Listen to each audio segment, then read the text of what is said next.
여기 무상사 법당에서의 그 법문은 워낙이 매주마다 전국 각처의 큰 스님들을 모시고 법문을 들으시기 때문에 이 공간에 와서 법문을 들으시는 무상사 신도님들께서는 이 귀에 대한 공덕은 아마 대한민국 제1류가 아니겠는가, 제가 그리 생각을 합니다.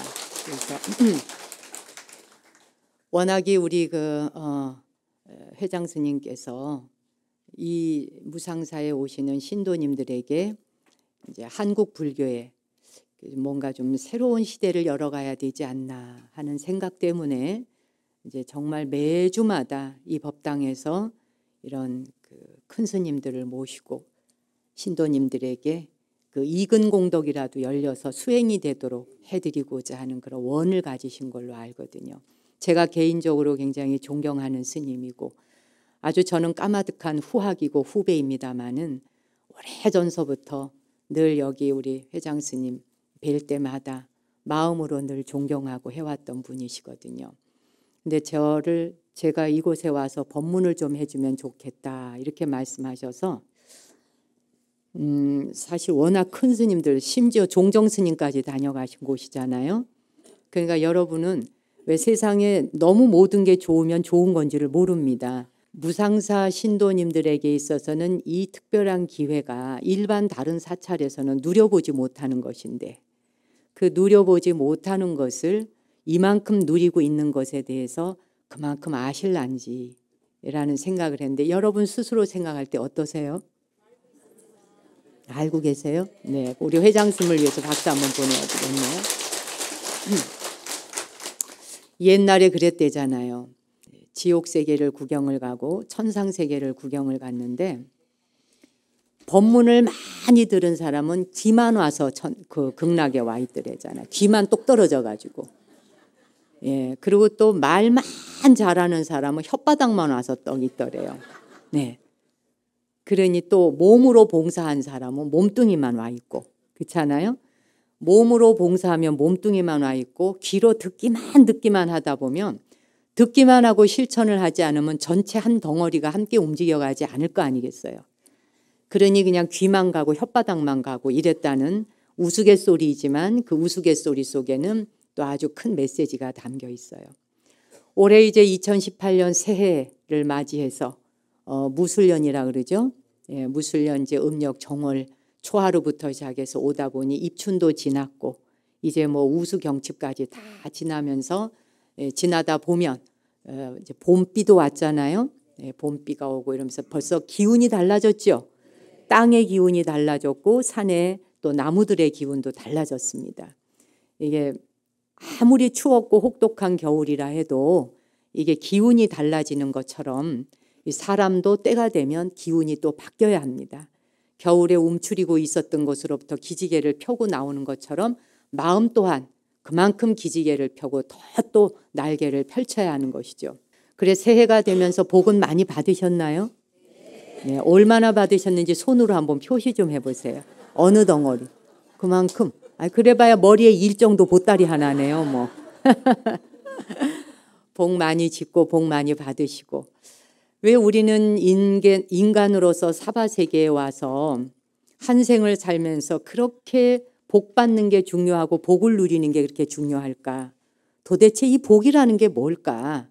늘 복 하는데 왜 그리고 불자들이 부처님의 가르침을 배우고 실천하기 위해서 사찰을 찾고 절에 오지만 부처님의 말씀과 크게 상관이 없는 이 복에 그렇게 목숨을 매달까? 부처님은 세상 모든 복을 다 버리신 분인데 세상 모든 복을 다 버리셔서 완전한 깨달음을 얻으신 정등각자이신데 근데 왜 우리는 우리의 스승이시고 우리의 영혼의 모든 가르침을 주시는 선지식인 부처님의 길을 따라가고 부처님의 말씀에 귀 기울이고 하면서 왜 붓다가 가신 길과 같이 수행하는 게 아니라 부처님이 버리신 길을 가느라고 이렇게 노심초사 복을 구하는 것에 목을 매달아야 할까? 그걸 그렇게 중요하게 생각해야 되는 걸까? 이런 거를 우리는 한 번씩은 가던 길을 멈추고 되물어 봐야 합니다. 그게 정말 내 인생에 무엇이며 그게 그렇게도 중요한 것인가? 그래서 그걸 얻어서 우리의 한 생애가 뭘 어디까지 보장받을 수 있는 것인가. 옛날에 이제 그 이름이 빌복이라고 하는 사람이 살았어요. 근데 이 빌복이라는 사람은 아주 복이 없어요. 가난하게 이를 데가 없고 농사를 지면은 농사 짓는 쪽쪽 흉년이고 그리고 나가서 장사를 하면 하는 것마다 망해요. 정말 되는 일이 없어요. 우리 왜 죽어라 죽어라 한다 이렇게 말하죠. 뭐 좀 하려 그러면 빤한 날이 없다. 죽어라 죽어라 한다 그러는데 이 빌복이라는 사람이 그렇게 복이 없었습니다. 그러니까 뭐 겨우 하는 것이 나무단 2짐 지어다 놓고 시장에 내다 팔아서 그걸로 그냥 먹고 사는 게 자기 일상사였어요. 그래 이제 죽어라 죽어라 진짜 사는 거죠. 찢어지게 가난하다는 말을 하지 않습니까? 정말 이 빌복이는 찢어지게 가난한 사람이었어요. 그 이제 나무단을 2단을 해서 시장에 내다 팔면 그저 그냥 입에 풀칠할 만큼 돈을 벌면 그걸로 그날 하루 1일 근근히 그냥 사는 겁니다. 하루는 생각하니 내가 이거 사람으로 와가지고 뭐 이거 나무단 2단이나 해가지고 먹고 살고 이거 이 입에다 풀칠이나 하고 살고 이래서 되겠나. 나도 좀 열심히 해서 남들처럼 떵떵거리지는 못해도 그래도 어느 정도 허리는 좀 펴고 살아보자 하는 생각이 들었어요. 그래서 이제 그날부터 열심히 한다고 나무단을 3짐을 해왔어요. 그 이제 평소보다 다르게 이제 시장에 내다 팔 3짐을 해다 놓고 밤에 잠을 이제 들고 아침에 일어났는데 한 짐이 사라진 거예요. 2짐만 남아있어. 이거 봐라. 이거 어디로 갔지? 뭐 그래도 또 뭐 누가 필요해서 집어갔나? 이제 이렇게 생각하고 그 다음 날은 더 열심히 해야지 하면서 2짐을 더해서 4짐을 갖다 놨어요. 4짐을 갖다 놓고 다음 날 시장을 가려고 일어났는데 2짐이 또 사라졌어요. 도대체 이거 누가 이걸 도둑질 해가나? 그래서 이제 막 소리를 질렀습니다.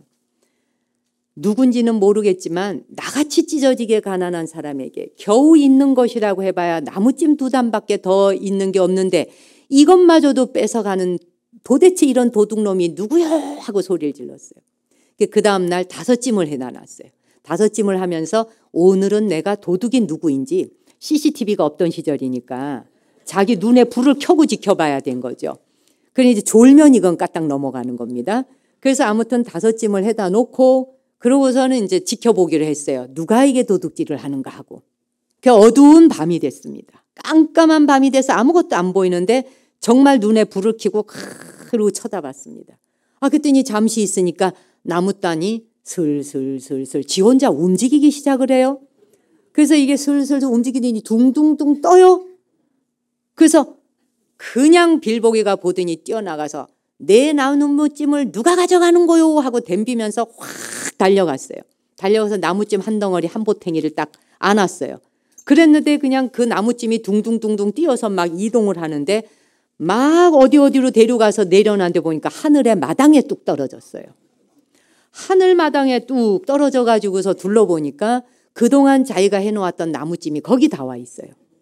기가 찬 거예요. 아니 하늘도 도둑질을 하나? 이제 이래가면서 둘러보고 어이가 없어 갖고 있는데 저기서 옥황상제가 나타나시네요. 그리고 옥황상제가 떡 나왔어. 이게 웬일인가 하고 아니 왜 내 나무집을 옥황상제씩이나 되는 분이 배울 만큼 배웠고 가질 만큼 가지신 분이 이 지지리 궁상 못 사는 나의 이 나무단을 훔쳐갈 정도로 이러셔야 되겠습니까? 교양없게. 이제 이렇게 옥황상제한테 물었어요. 그랬더니 이제 옥황상제께서 너에게 주어진 사람마다 다 자기의 복의 양이 있다. 지가 뿌려놓은 대로만 거두게 돼 있어요. 농사의 양이라는 게.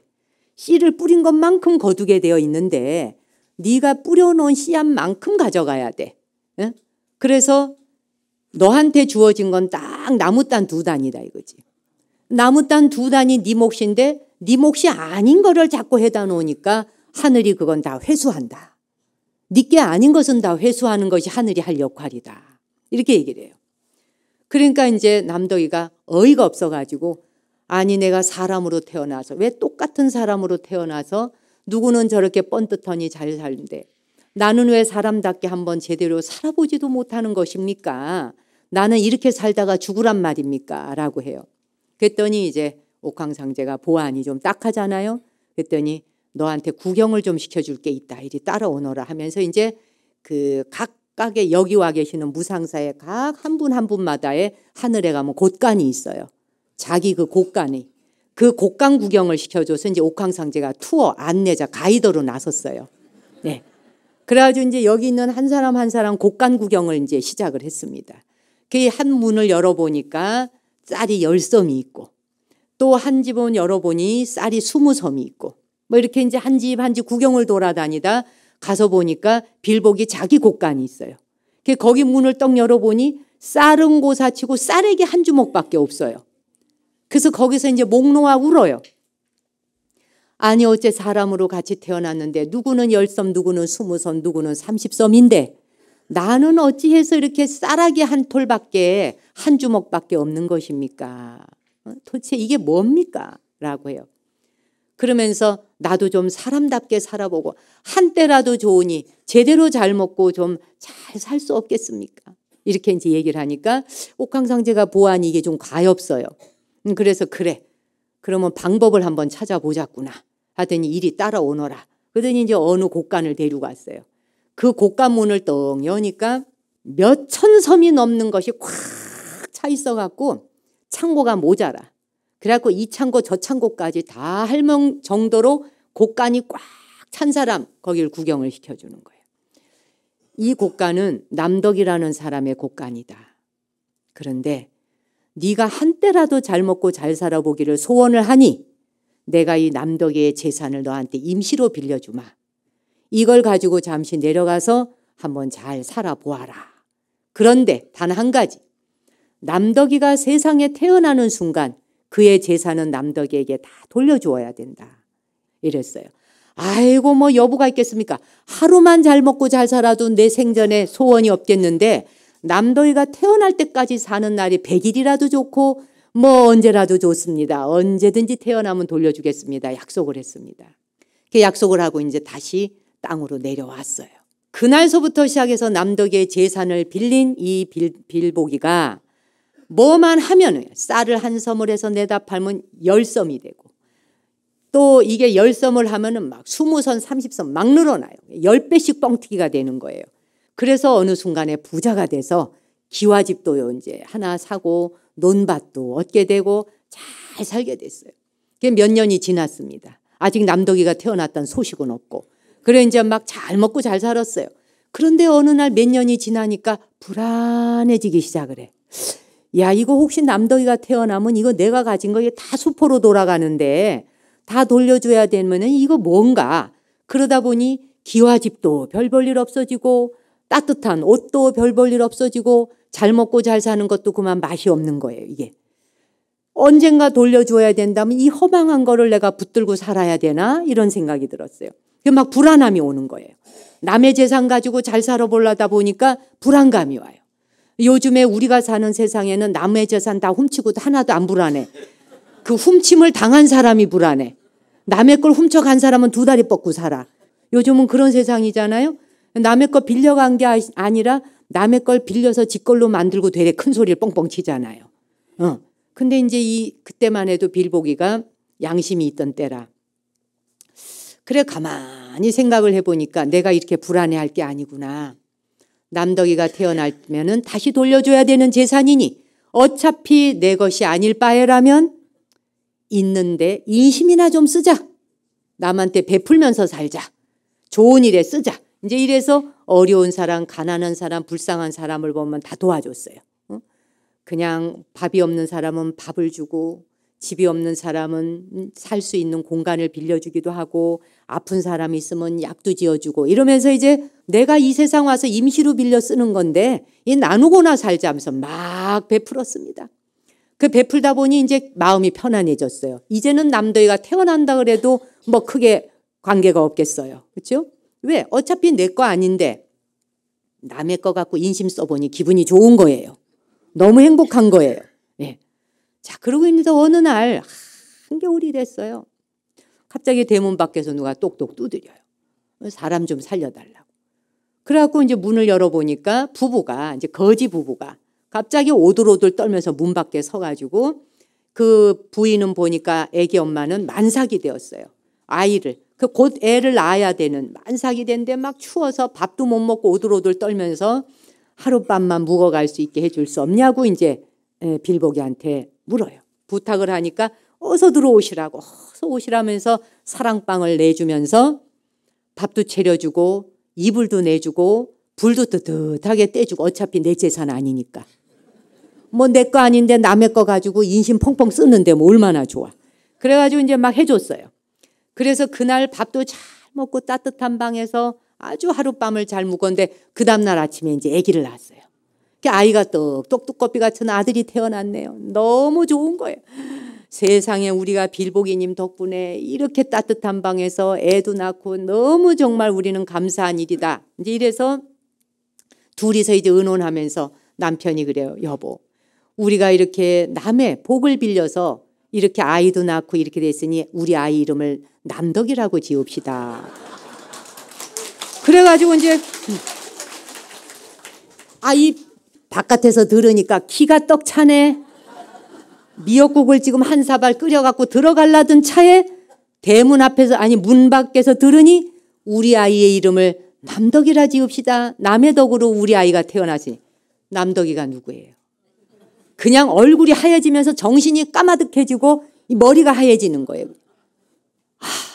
이제 올 게 왔구나. 어떻게 해야 되나.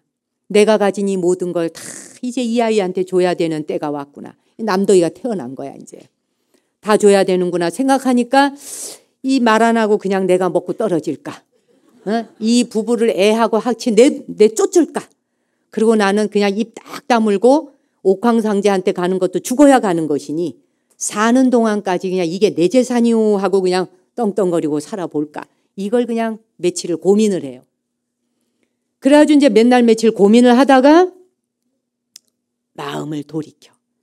요 지점이에요. 우리 인간만사에 살아가면서 사람은 저마다 갈등을 겪는 시점이 와요. 이거 내가 더 먹을까? 요거 내가 더 가질까? 이거 그냥 속일까? 숨길까? 하는 순간에 골로 가는 사람이 있고 그 순간에 정신 차려서 인간다움으로 돌아오는 사람이 있는 거예요. 우리는 사람 사는 세상에 왔지만 우리는 사람이 아닙니다. 사람 되어가는 중이에요. 사람 되어가는 중이지 사람의 탈을 썼다 그래서 사람은 아닌 겁니다. 그리고 나이 든다 그래서 존경받아야 되느냐? 그렇지 않습니다. 나이가 어리다 그래갖고 아무것도 모르느냐? 그렇지 않습니다.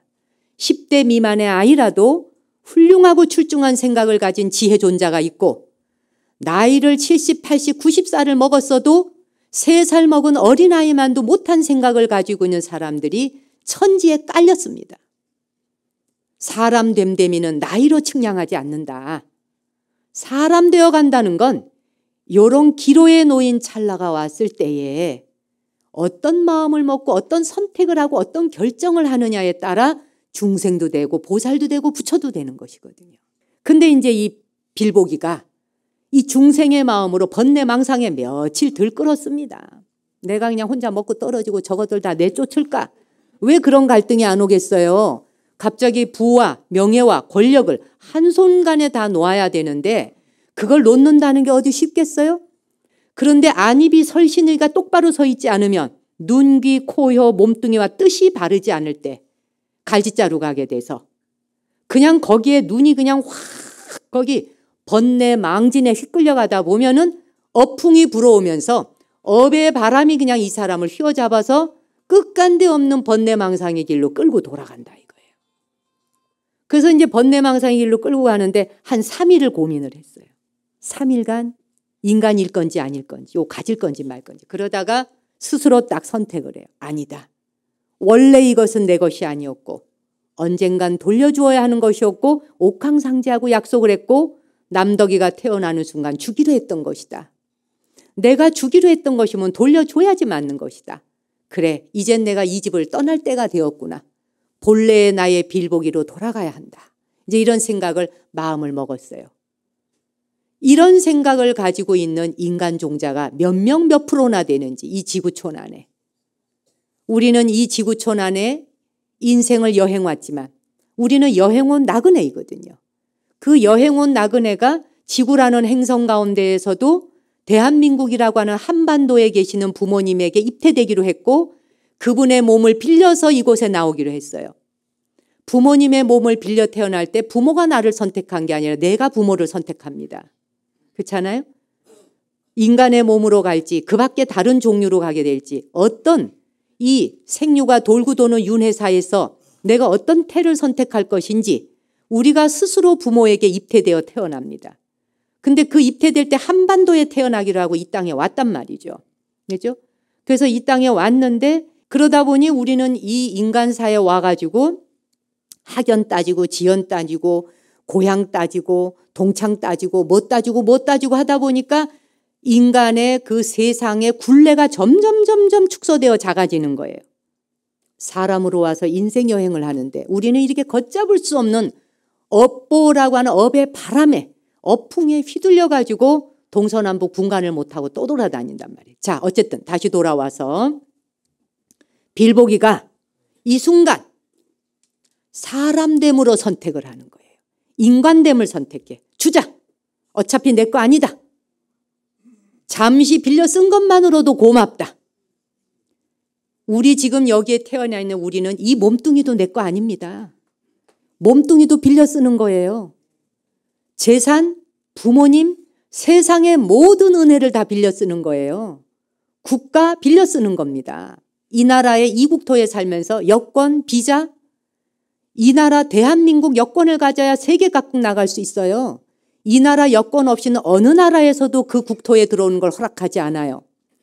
나의 입국 비자를 허락해 줄 수 있도록 하는 대한민국의 그 국적조차도 빌려 쓰는 거예요. 죽으면 다 놓고 가야 돼. 왜? 내 게 아니잖아요. 영원한 것이 아니고 놓고 가야 될 것들에 목을 매달면서 그것을 집착하고 소유하다 보니 내 것이 아닌데 내 것이라 생각하고 살아야 되다 보니 고통이 뒤따르고 갈등이 오고 그래지잖아요. 근데 빌보기는 다 그냥 부처님 법문을 들었는지 아마 내가 보니 무상살 다닌 것 같아요. 네. 그리고 우리 빌보기가 아무래도 이 무상사에서 법문을 많이 듣지 않고서는 그런 귀가 그런 마음이 열릴 리가 없지 않겠어요? 그렇죠? 그래서 이건 아니다. 내 것이 아닌 것은 줘야 된다. 그래서 빌려 쓴 건 돌려주고 그리고서는 내가 지금까지 빌려 쓴 것에 감사하자. 그래서 이제 방으로 들어갑니다. 들어가서 얘기를 해요. 사실은 2차, 저차, 2차. 그동안 있었던 이야기를 쭉 하면서 내가 지니고 살아온 이 모든 재산은 이 부와 모든 것은 다 남덕이 것이었습니다. 그리고 하늘에 가서 옥황상제에게 갔다 온 이야기, 옥황상제가 나에게 재산을 빌려준 얘기, 남덕이가 태어날 때까지 빌려 쓰고 돌려주라는 이야기까지. 그래서 이제는 당신들이 남덕이를 데리고 이곳에 사십시오. 나는 오늘로 떠나겠습니다. 이게 사람이거든. 그래서 이게 진정한 참된 사람이거든. 뭐 이거는 보살 마음도 아니에요. 당연지사예요. 이 마음은 보살 마음이라고도 할 것도 없어요. 근데 보살 마음과 부처 마음은 어떠하겠어요? 그렇잖아요? 사람 마음이 이러할진데. 그래서 이제 어쨌건 다 돌려주고 그대들의 것인데 내가 그동안 잘 빌려 썼노라라고 이야기를 하면서 잘 살고 애기 잘 키우라. 남덕이를 잘 키우라 이랬어요. 자, 그런데 그 다음이 이제 사건이에요. 이 거지 두 부부가. 자, 그러면 여기에서 당장 눈이 확 뒤집어지는 순간, 그죠? 이게 내 재산이었어? 오늘 당장 나가거라. 입고 있는 옷도 다 내놔라. 이런 사람 천지예요.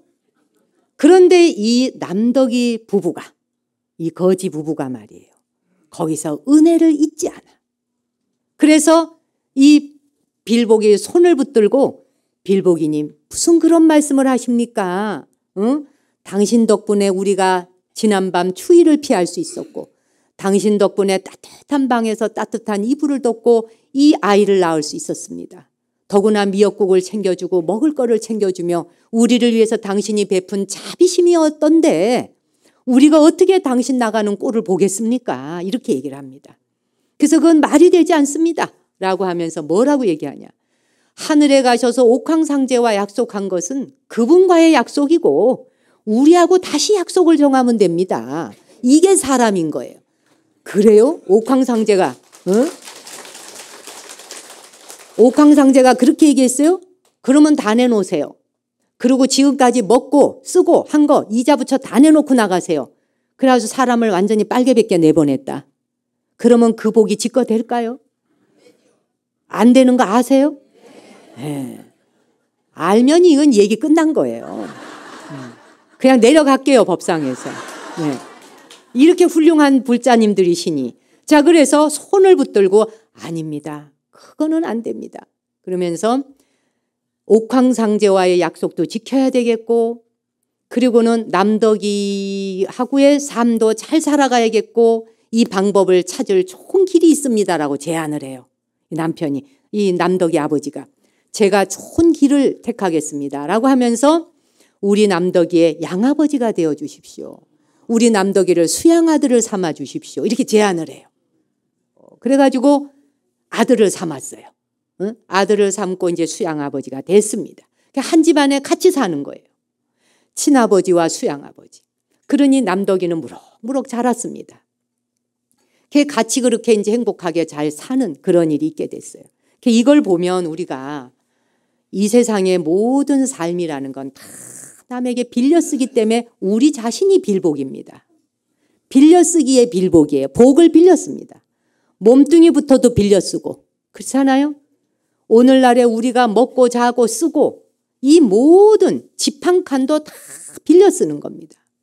영원한 안락이 없고 영원한 내 것이 없고 만남이 있으면 헤어짐이 있는 게 지당한 것이고 헤어짐은 꼭 만남을 만드는 것이어서 이 무상의 원리를 제대로 알게 될 때 땡기고 밀고 주고받고 하는 관계에 대해서 여유가 있어지지 않겠습니까? 유연할 수 있고. 근데 우리는 내 손아귀에 들어오는 순간 이건 내 거요 하고 그걸 붙들고 부둥켜 안아서 그걸 내어놓지 않으려고 하니 죽음의 순간에 이르러서도 고통을 받는 거예요. 지금 오늘 제가 여기 와서 보니 연세가 꽤 많으신 어르신들이 많으십니다.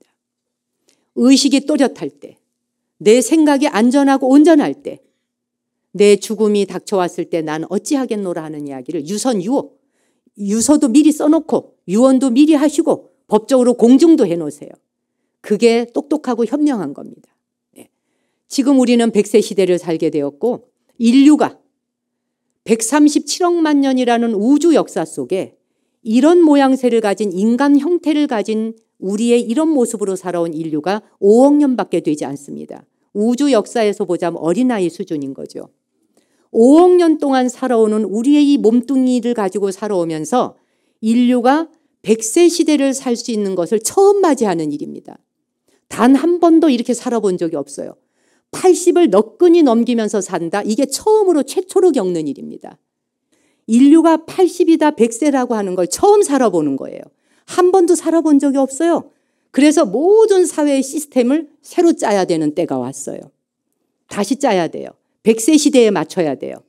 100세 시대에 맞추어서 두뇌도 바꿔야 돼요. 생활 패턴, 생각 모든 게 바뀌어야 돼요. 다 바뀌어야 되는 때가 온 거예요. 지금 우리는 그런 시대를 맞이하고 있는 거예요. 제가 조금 전에 남덕이와 빌보기 이야기를 했습니다마는 남덕이와 빌보기하고 이 빌보기처럼 남의 재산이나 남의 복을 빌려서 쓰고 있는 우리가 한 생애를 사는 것이 의술이 발달하다 보니 100세를 살 수 있도록 생애가 길어졌다. 지금 우리 세대는 100세이지만 지금의 10대 아이들, 여러분의 손주 나이 10대 아이들은 영생을 살 가능성이 있습니다. 말하자면 1000년을 살 수 있는 시대가 열린다는 이야기입니다.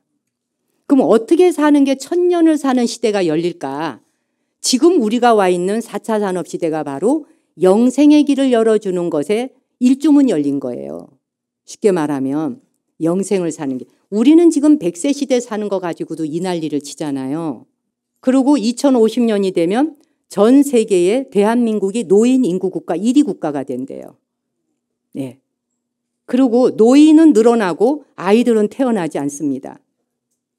자, 노인은 늘어나고 아이들은 태어나지 않고 시집장가 가는 것을 이제는 별로 원치 않고 혼자 사는 젊은 청춘 남녀들이 늘어납니다. 여러분의 자녀들이 결혼하고 싶어 하지 않습니다. 그거는 지금 시대가 어디를 향해 가는지에 대한 걸 보여주고 있는 거예요. 우리는 그거를 말하자면 통찰의 눈으로 바라봐야 합니다. 세상이 어디를 향해 가고 있는지를, 과거에 걸어왔던 길을 갖고 쳐다보기 때문에, 과거에 우리가 살아왔던 기억을 가지고 살기 때문에 걱정하고 한숨 쉬고 염려하고 큰일 났다, 끝났다. 하나가 끝나야 새로운 시대가 또 열리는 겁니다. 인류는 그렇게 발전해 왔던 거예요. 발전이라는 말하고는 다르지만 변화해 온 거예요.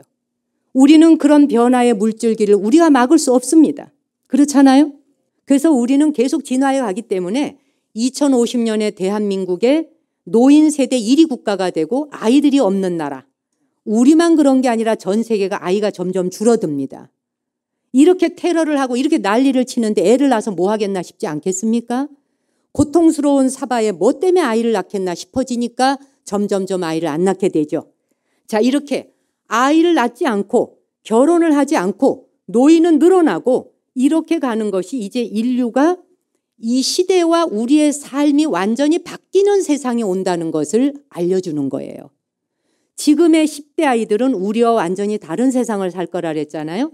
몸뚱이는 사람 몸인데 우리처럼 살지 않는다 그래요. 그 호모사피엔스에 보면 그런 내용이 있잖아요. 예. 이제 인류는 영생의 시대를 연다는 겁니다. 예. 그러니까 300년 살 건지 500년 살 건지 1000년 살 건지 이제 수명이 막 늘어납니다. 이 수명이 늘어나는 데는 제가 오늘 여기까지는 이야기 못하지만 시간 관계상 수명이 그만큼 늘어난다라고 하는 것은 거기에 제일 중요한 핵심이 되는 것은 수명이 늘어나려면 뭐가 빠져야 되냐? 감정이 빠져야 됩니다. 우리 무상계에 나오는 무상계에서 그죠? 무명으로 인하여 무명식 쭉 나오죠. 그 다음에 수, 느낌, 그죠? 인간이 느낌이라고 하는 거, 감정, 느낌, 요 감정과 느낌이라고 하는 것 때문에 생사 거래를 계속하거든요. 죽고 태어나고 죽고 태어나고.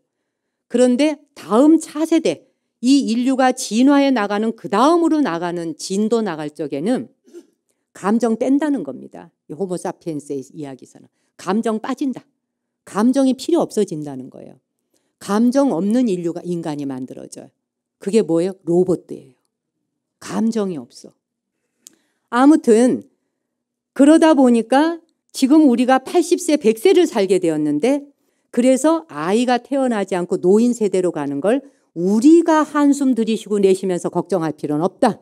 무엇인가를 향하여 계속 인류는 변화해 가고 있다. 그냥 우리는 그 변화의 물결을 바라보며 우리는 우리 스스로 할 일을 하면 된다. 자, 그러면 이 인류가 진화해 오는 데는 세 가지를 통해서 진화해 와서 머리, 가슴, 손, 요 세 가지.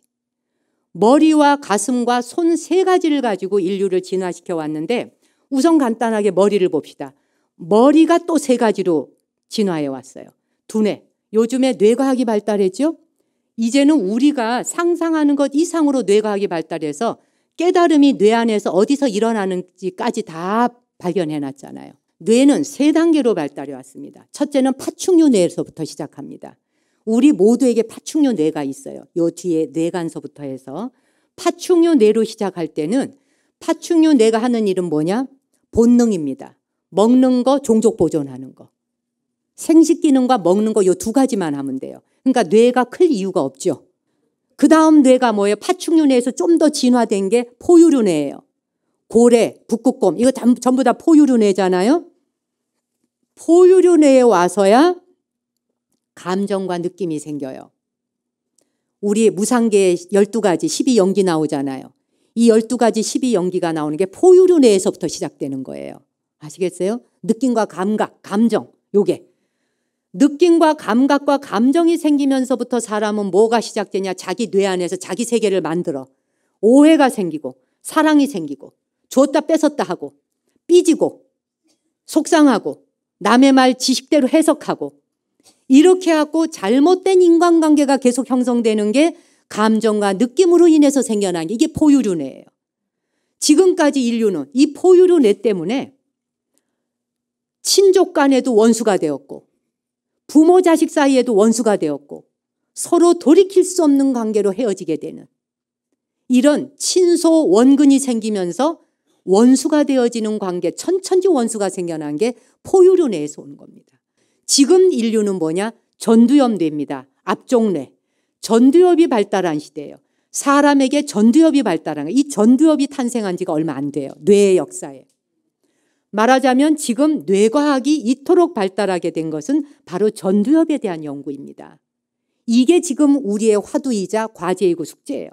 전두엽은 이타심의 뇌예요. 타인의 삶을 다른 사람도 나와 같이 깨달음을 완성할 수 있도록, 그가 그의 삶을 행복을 완성시킬 수 있도록 하는 데 써먹는 뇌가 전두엽이에요. 지금 이 전두엽이 발달했고 전두엽이 최상승으로 발달하기 위해서 만들어내고 있는 게 바로 AI, 알파고.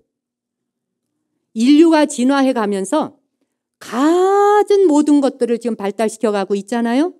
그래서 구글이 실리콘밸리에 연구하고 있는 브레인들이 모여서, 머리 좋은 사람들이 모여서 80억 인구가 먹고도 남아 돌아갈 만큼의 돈을 들여서 왜 그런 과학적 업적을 남기며 연구를 하려고 드느냐. 지금 이런 감정 가지고 있는 인간 데리고 그 다음 차원으로 넘어가기 어렵다는 거예요. 우리 자신이 우리를 평가할 때 이렇게 생각하시면 돼요. 남한테 못된 짓 하고 빼앗으려고 들 때 내가 파충류뇌를 쓰고 있구나. 아시겠어요? 그 다음에 감정이 벌컥 일어나고 서운하고 섭섭하고 마음이 풀리질 않아. 내가 포유류뇌를 쓰고 있구나. 아시겠어요?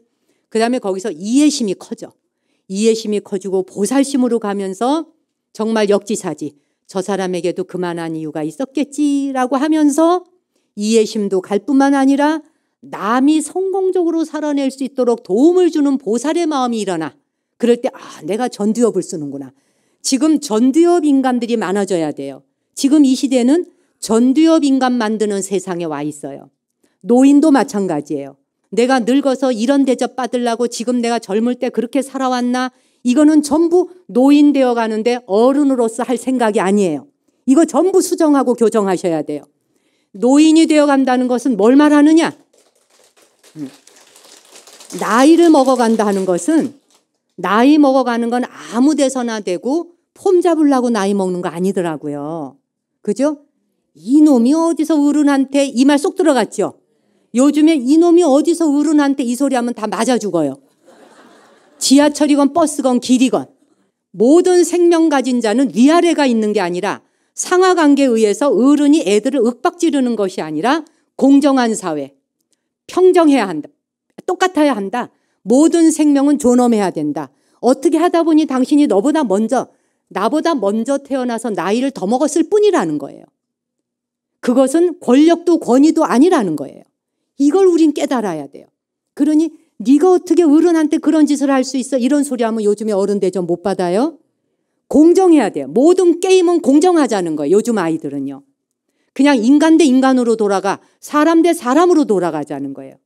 그래서 상하관계에서 내려다보는 게 아니라 불교에서 무시무종 이론을 그리잖아. 기독교는 수직관계라면, 신이 있고 밑에 피조물이 있다면 불교는 시간도 무시무종이요. 모든 존재가 무시무종. 원이 어디서 시작해서 어디서 끝나는지 몰라요. 그대가 나보다 먼저 태어났다 하지만 한 생만 거꾸로 뒤집어 보면 당신이 나보다 늦게 태어났던 거예요. 그렇잖아요? 불교의 시대관과 불교의 세계관과 불교의 우주관은 무시무종으로 놓고 볼 때 누가 어른이고 누가 애가 아니에요. 자식도 나의 한때의 아버지였고 어머니였고 스승이었어요. 존중하라는 거예요. 존중하고 귀담아 듣고 그리고 존중하면서 그 사람과 함께 성장해 가야 된다는 거예요. 이게 전두엽 인간이 하는 거예요. 이타의 뇌. 얼마 전에 제가 인터넷으로 봤는데 재미있는 이야기가 무궁무진 많지만 하나만 이야기하고 이야기 마무리하겠습니다. 그 미국에서 암 환자들인가를 무슨 돕는, 제가 내용을 정확히 모르겠습니다만 암 환자를 돕는 건지 뭔지 그들을 돕기 위해서 그 마라톤 대회가 열렸어요. 그래서 그 마라톤 대회가 열렸는데 그 마라톤 대회에 그 신경정신과 여자 의사 선생님이 그 마라톤 대회에서 막 이제 달려오는데 1등으로 오고 있었어요. 1등으로 막 달려오고 있는데 183m 정도인가를 남겨놓고 쓰러졌어요. 다리에 근육이 완전 뭉쳐가지고 더 이상 이제 뛸 수가 없어요. 근데 뒤에서 2등으로 따라오던 아이가 17살 먹은 고등학생이었어요. 그 고등학생 아이가 따라오더니 그 쓰러진 그 신경정신과 의사를 일으켜 세워요. 일으켜 세워서 같이 달려. 몇 걸음 가다 또 쓰러져. 또 일으켜 세워. 이 의사를 끌고 일으켜 세워가 같이 달려와요. 같이 달려와서 꼬린 지점에 이 의사를 등을 밀어줘요. 1등을 시켜줘요.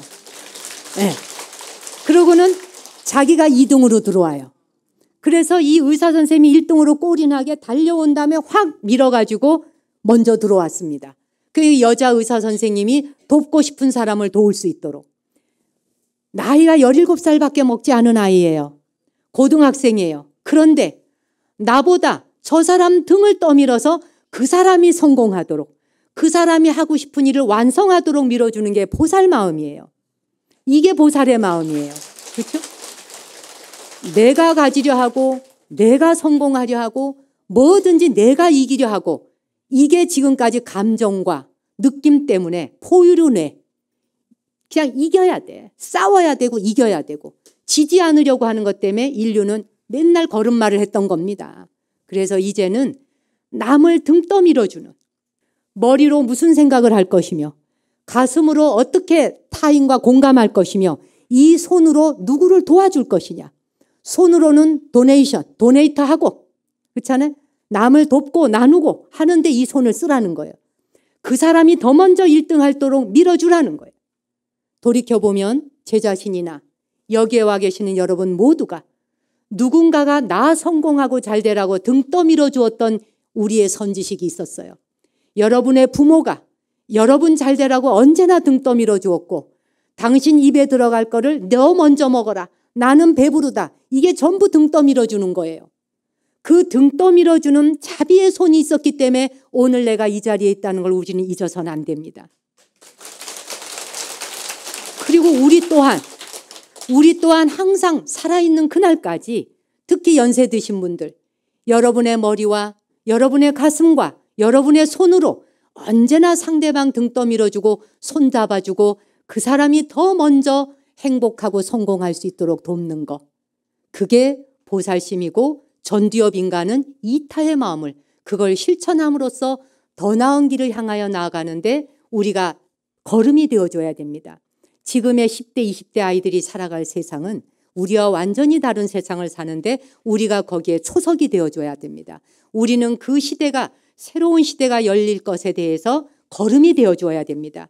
그 걸음이 되는 데는 전두엽 인간이 돼야 됩니다. 더 나은 생각, 남을 도울 수 있는 생각, 남을 협조하는 생각, 남의 이익을 더 좋게 생각해 줄 수 있는, 이기심을 버릴 수 있는 생각, 이런 것들이 지금 우리에게 요구하고 있는 세상을 살고 있고, 그런 세상을 막바지에 이르렀지만 연세 드신 여러분에겐 그런 세상을 경험해 볼 수 있는 세상에 숨쉬고 있음을 항상 감사하셔야 됩니다. 제 강의 마치겠습니다.